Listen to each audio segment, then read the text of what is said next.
Kids all throughout the United States are being targeted online, from cyber predators and cyber bullies to marketeers and scammers, stealing the lives of children in our new normal cyber world. Today, young people are immersing themselves online with their phones, their computers, and they're losing a lot of vital human interaction.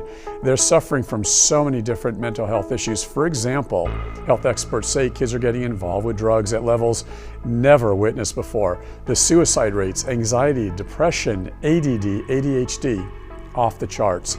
The drug overdoses, the psych med prescriptions, experts say these rates are staggering. In fact, schools all throughout the nation are now even asking for cell phone bans. Is our new online world and lack of cyber safety partly to blame?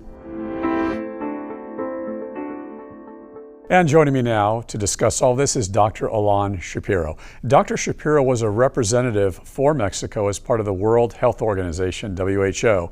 Dr. Shapiro is a board-certified pediatrician involved with community engagement and special programs that connect the community with healthcare.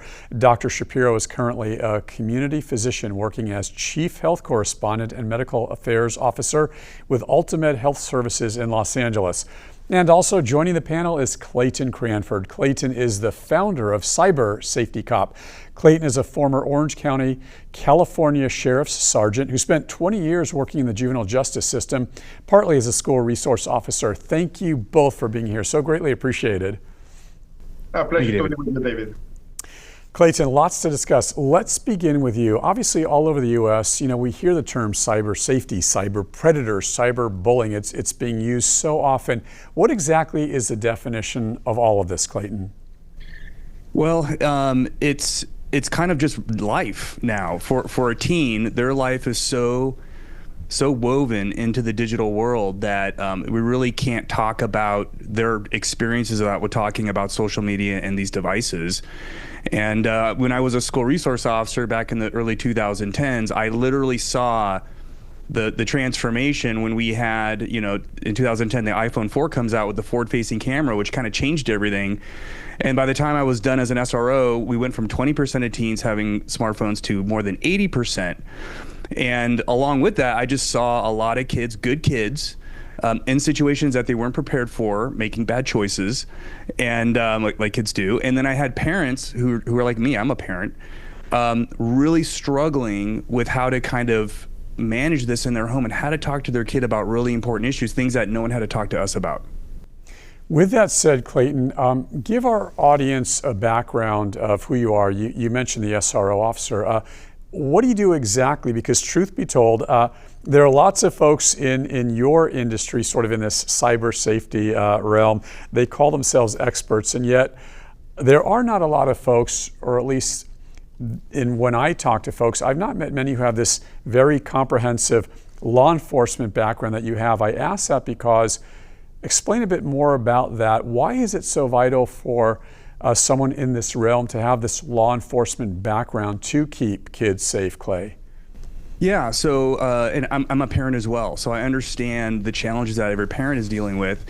But as a school resource officer, as a juvenile detective, I was also on our county's school threat assessment team. So I was investigating threats of violence, which incidentally were all happening online. I was talking to the victim and their family, their parents. I was talking to the person who said or did that inappropriate thing, or maybe was involved with cyberbullying, whatever case may be, usually another student, and I was talking to that family. So I have a very kind of 360-degree kind of perspective of this. And what's important to know is that kids, don't really understand the impact of the decisions that they're making. It's not that they don't know about internet safety, because they kind of do. We're doing actually a pretty good job of educating them. The problem is they believe that their digital world and their real world are different. So I go to schools throughout the United States, me and my team, and we talk to students in assemblies and we tell stories. And the stories are more than just like, do this, don't do that. We don't really talk like that. We're telling them stories to try to impact them more at an emotional level. And then we have parent talks in the evening, and we bring the parents in and we show them what's really going on. We show them the real stories. And so we kind of motivate them to want to make a difference, and then give them the tools to do that, to get over that technology hurdle. And we're doing that through our website, cybersafetycop.com. I've written 2 books on this, and it's an evolving area, which is in a way exciting, but also kind of frustrating, because as soon as you think you kind of got a handle on things, then AI is showing up, and now we have a whole new set of tools that can be used inappropriately. So, yeah, we're in the community talking directly to the students, K through 12, talking directly to the parents. We also do training for staff to give them a better insight of how to kind of, as a school administrator, what they need to be doing. And so it's actually exciting, because I do feel like we're getting more traction as time is going on. We're getting more parents engaged, but we're still dealing with kids who make bad choices. So we just need more engaged adults mentoring children in their digital world. I'm going to get to those stories in just a moment. Just a quick question in a few seconds, Clay, and then we get to Dr. Shapiro. How bad a problem is this? Some might say, oh, cyber safety, it's just over-exaggerated. It's not a problem. Others are going to say it's a catastrophic problem. How bad is it? And then we get to Dr. Shapiro. Yeah, really quick, it is catastrophic. We look from 2010 till now, the anxiety and depression of children, teens, has gone up 150 to 160% when we introduced cell phones, smartphones in their life. Girls who are engaging in self-harm has gone up 300%. So their mental health, which I think should be a parent's number one safety issue on their mind about their child, has been trending in the wrong direction, and it's not getting any better. So with that said, Dr. Shapiro, you heard what Clay is saying. Let's begin the discussion with you about some more of these health ramifications with all of this that Clay was beginning to mention, where the kids are concerned. I mean, what is going on with these kids related to the phone, the computers, the social media, this entire dynamic, Dr. Shapiro? David, we need to come, and I'm coming here the same way as Clayton, as a father, a pediatrician, and someone that is concerned about this. And we need to understand that we were born on a physical world. We did everything. We run around. We took our bicycle and we went around the neighborhood. Today, our kids are living in a physical and also in a virtual world, and they're amazingly interconnected. For us, if we had a problem at school, it ended at school. Why? Because we were safe at home. Right now, with a lot of the social media, the interconnectedness that we have on our daily basis, it's harder to disconnect. We're continuing the continuum of information, of bombardment of feelings, of pictures, of communications. It's still there.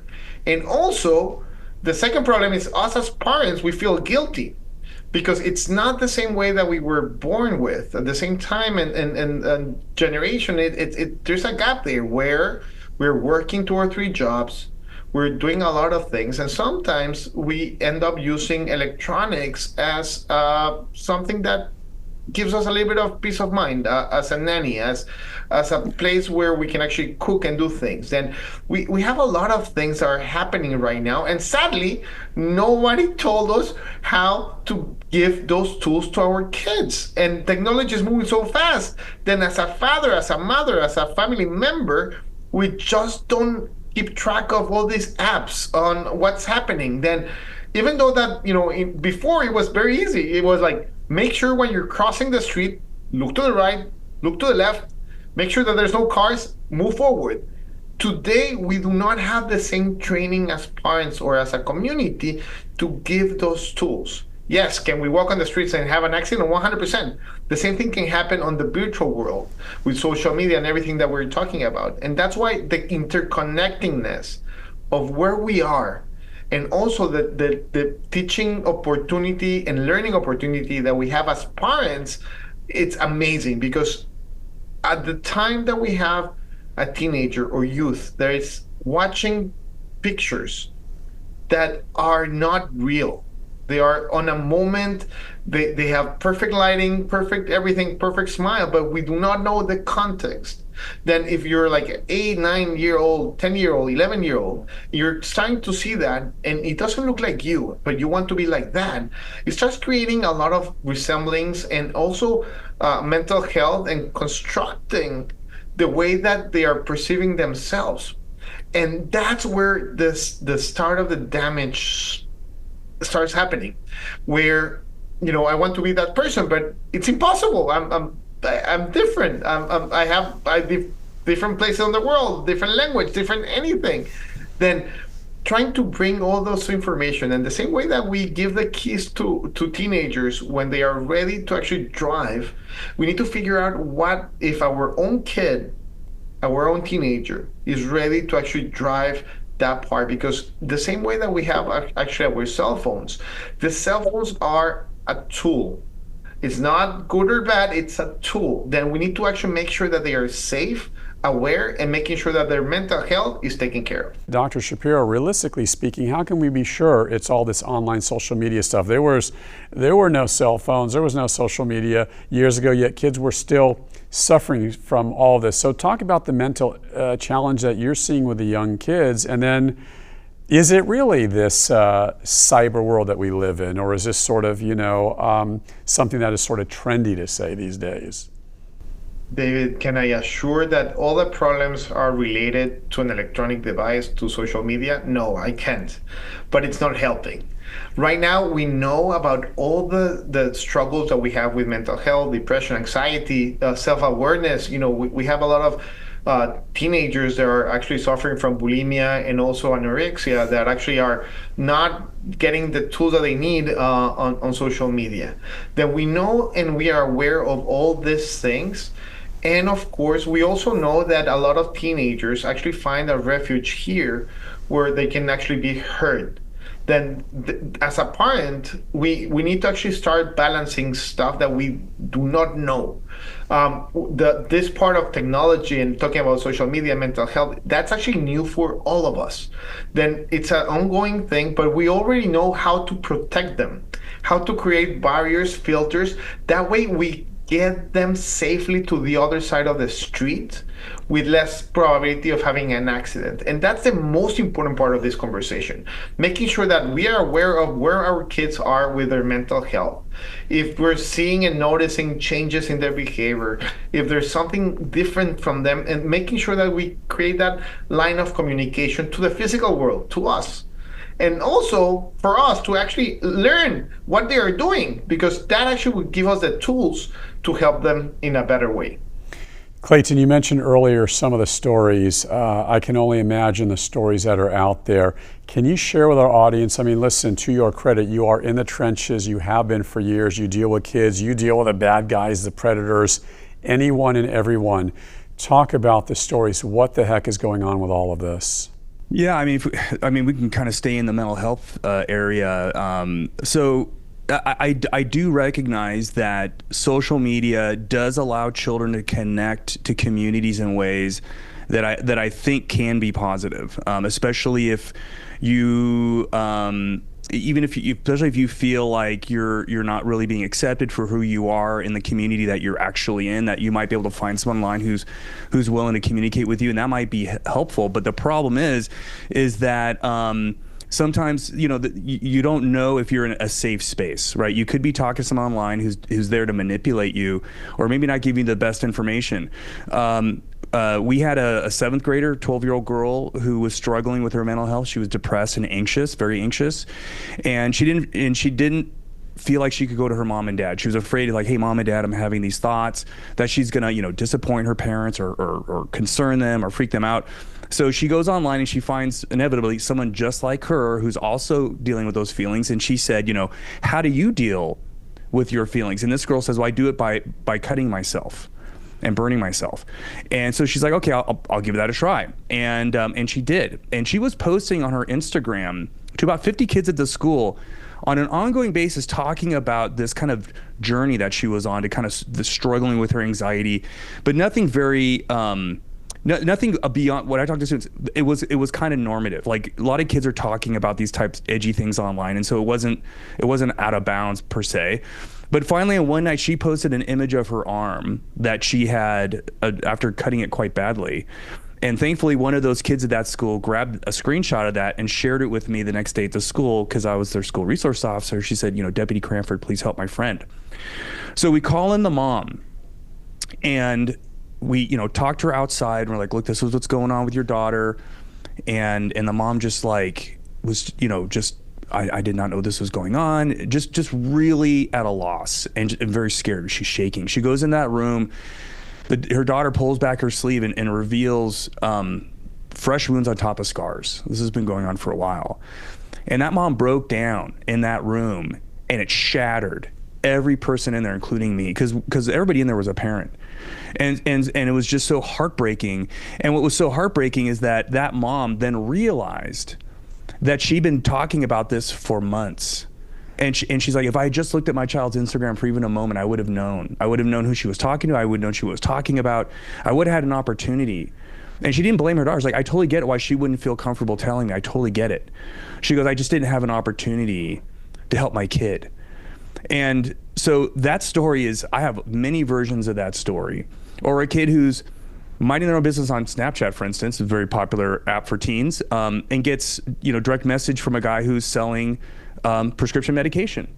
And this student's not a regular drug user, but actually he's also coincidentally also struggling with his mental health. And this person's offering Xanax. He's like, well, maybe I'll just buy a couple Xanax from this guy, and maybe that'll make me feel better. And he does. The person literally drives it to his home because he's nearby. He's in the area on Snapchat. Hands him the baggie of pills over the doorstep. He hands him back cash. Door closes. This teenage boy decides, well, I don't know how much I should take. Maybe I'll just break one in half, and he does. And it wasn't Xanax. It was a counterfeit pill that had fentanyl in it. And thankfully, he didn't take enough fentanyl to kill him, but his parents had the ability to call the ambulance, get him to the hospital, and saved his life. So I tell parents, you got a good kid. You don't have to be a kid looking for problems.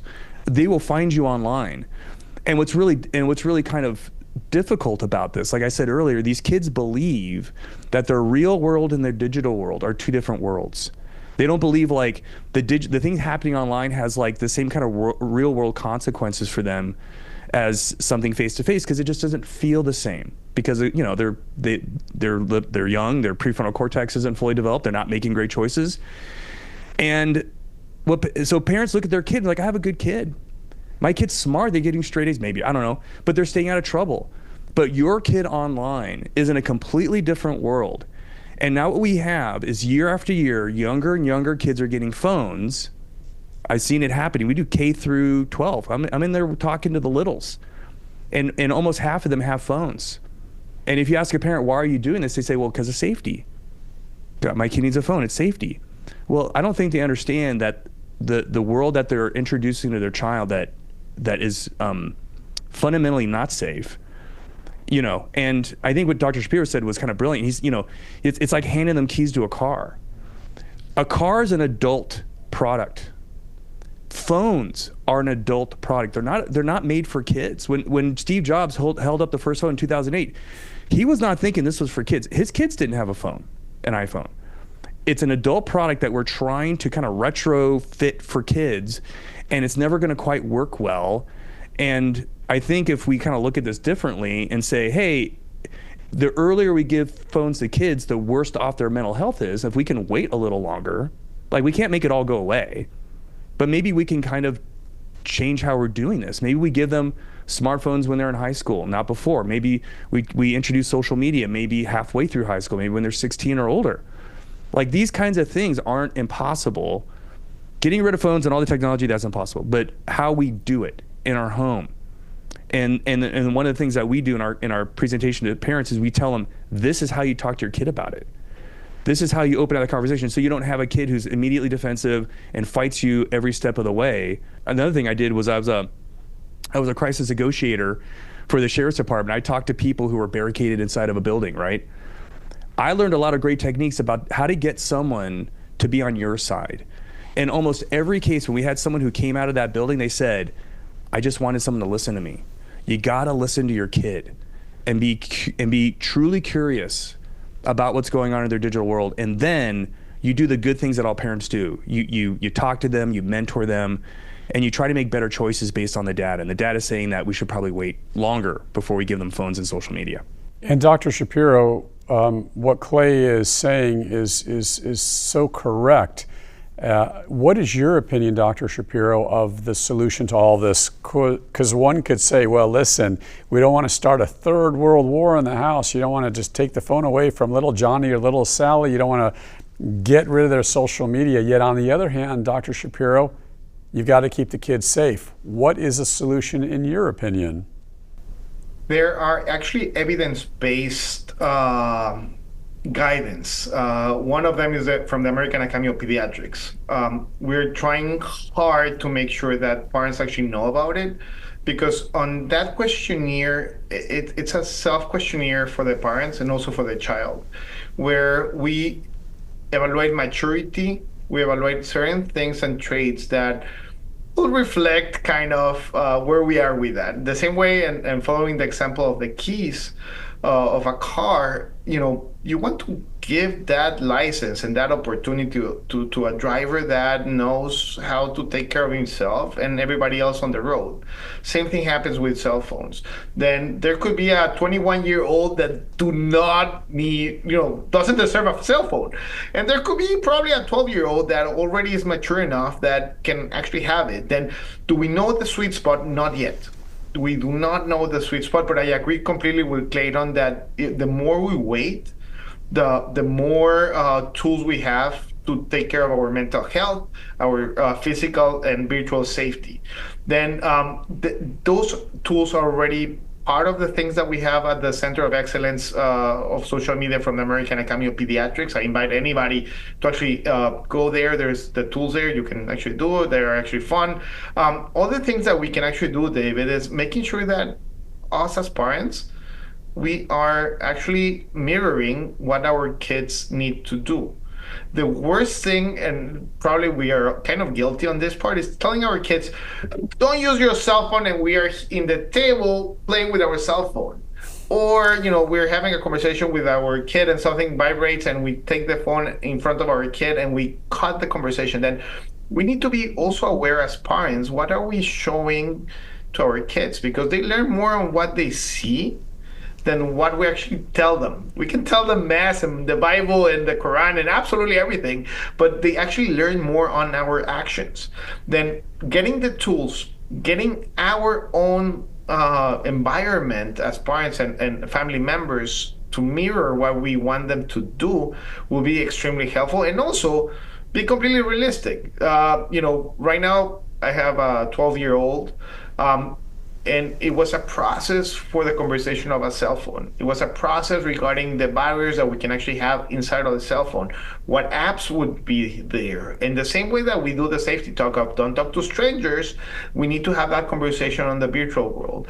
What are the red flags? We have complete access, having certain rules and regulations and on what is expected of that device and putting everything together. And the longer we wait, the better.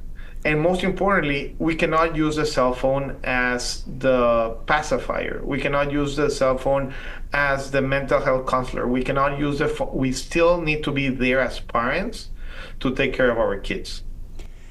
In my remaining minute or so, I'm going to leave Clayton to have the final word. I'm curious, after listening to both of you, because you both have such a great argument, Clay, how can folks like you in the law enforcement world sort of work with people like Dr. Shapiro in the medical field to sort of collaborate together? Is something possible to keep kids safe with the relation to cyber safety?